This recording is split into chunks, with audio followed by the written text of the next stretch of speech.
Picture the traditional trading pit. Hundreds of professionals shouting, signals flying, and massive sums of money changing hands in fractions of a second. This is the enduring image of the futures market, a high-stakes environment built on speed and conviction. For the modern retail trader, futures offer a specific set of highly engineered advantages. You gain superior capital efficiency, nearly 24-hour access to global markets, and highly favorable 60/40 tax treatment in the US. But that efficiency comes at a steep price. When you leave the traditional spot market, where you simply buy a stock and wait, you enter a mechanical structure that locks you into a rigid, unforgiving set of rules. We will strip away the floor trading hype and mathematically deconstruct the components of a futures contract. By looking closely at the mechanics, you can determine if your personal risk protocol is actually equipped to handle it. Success in futures is a test of mathematical survival. You must endure literal weight of leverage, regardless of whether you get the market's direction right. This diagram illustrates exactly how a futures contract operates. You are not purchasing an asset today. Instead, you are entering a binding agreement to buy or sell that asset at a locked-in price, with the actual transaction scheduled for a specific date in the future. Contrast this directly with options trading. An option contract gives you the right to buy or sell an asset, but you can always walk away if the market turns against you. A futures contract is a strict obligation. There is no time decay to worry about, but when that expiration date arrives, you must execute the trade. These contracts were originally designed to stabilize prices of massive physical commodities. That includes heavy energies like crude oil, heating oil, and natural gas. The scope also expands to include precious metals like gold and silver, agricultural products like corn and wheat, and modern equity indices like the S&P 500 or NASDAQ. When you trade these markets as a speculator, you never take delivery of a barrel of oil or a gold bar.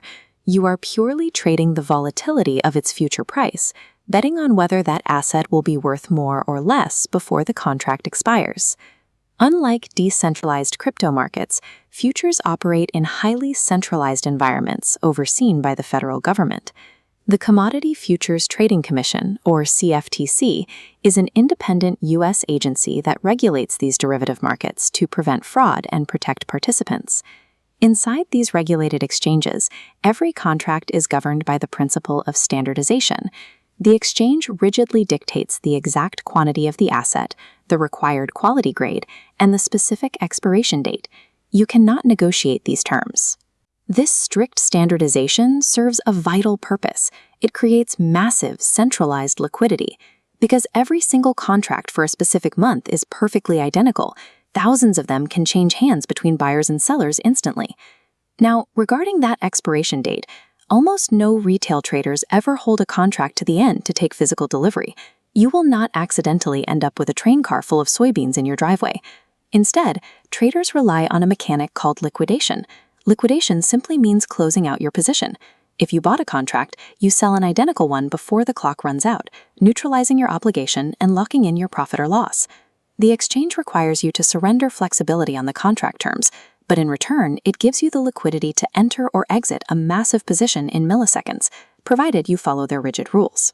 To understand how retail traders control those massive positions, we have to look at the engine of the futures market, leverage and the margin deposit. This diagram shows a scale representing a trade. You don't pay the full value of the contract up front. Instead, you put up a tiny fraction of collateral, your margin deposit, to control the entire asset. This creates intense capital efficiency. If the market price ticks up slightly, your gains are calculated on that massive total contract value. Your small margin deposit multiplies in size. But leverage works in both directions. If the market price drops sharply against your position, the losses are also calculated on the total contract value. Those losses aggressively eat away at your initial margin deposit. If the market drops fast enough, the math breaks against you completely. The losses will instantly consume your entire deposit and push your account below zero.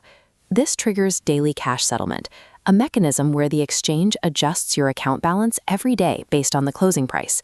If your balance drops below the required maintenance margin, the broker liquidates your position immediately to protect themselves.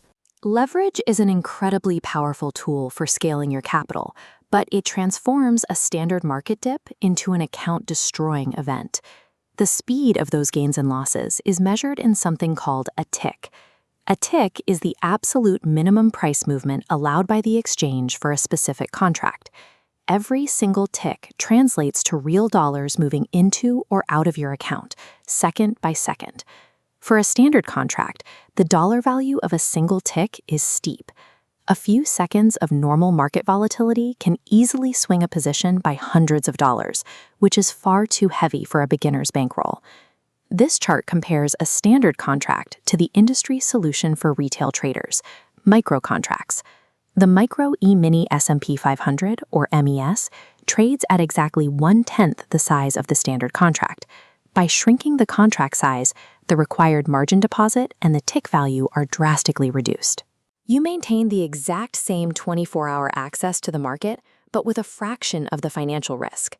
These micro contracts act as a vital quarantine zone, allowing capital-constrained beginners to practice trading inside the ruthless mechanics of the exchange without facing instant financial ruin. However, scaling down your risk exposes a different kind of friction: exchange fees and broker commissions. Every time you open and close a trade, you pay a fixed cost. Because your profits on a micro contract are scaled down, those fixed fees will aggressively chew through your profit margins if you overtrade your account. To survive these fees and the inherent leverage of the market, you must adopt a strict methodology using automatic stop-loss orders. A stop-loss is an instruction sent to your broker to immediately exit a position if the asset hits a specific price, capping your total downside automatically. In traditional stock investing, a stop-loss is a helpful suggestion. In the leveraged environment of futures trading, it is the only structural barrier standing between your capital and total liquidation. The futures market does not forgive mistakes. It is the ultimate purity test for a trader's discipline and risk management. This flowchart outlines a clear decision matrix for anyone considering these instruments, based on their capital and discipline level. If you are undercapitalized or if you struggle to honor your own stop losses, you should stay entirely away from this market. If you have moderate capital and are fully committed to strictly managing your risk on every trade, your entry point is the micro contracts. And if you are an expert optimizer with high capital reserves, you can graduate to standard contracts to maximize your capital efficiency. Futures trading removes the comfortable safety nets of traditional finance. It leaves you with a perfectly efficient machine that will either optimize your capital or ruthlessly consume it. The outcome depends entirely on your discipline.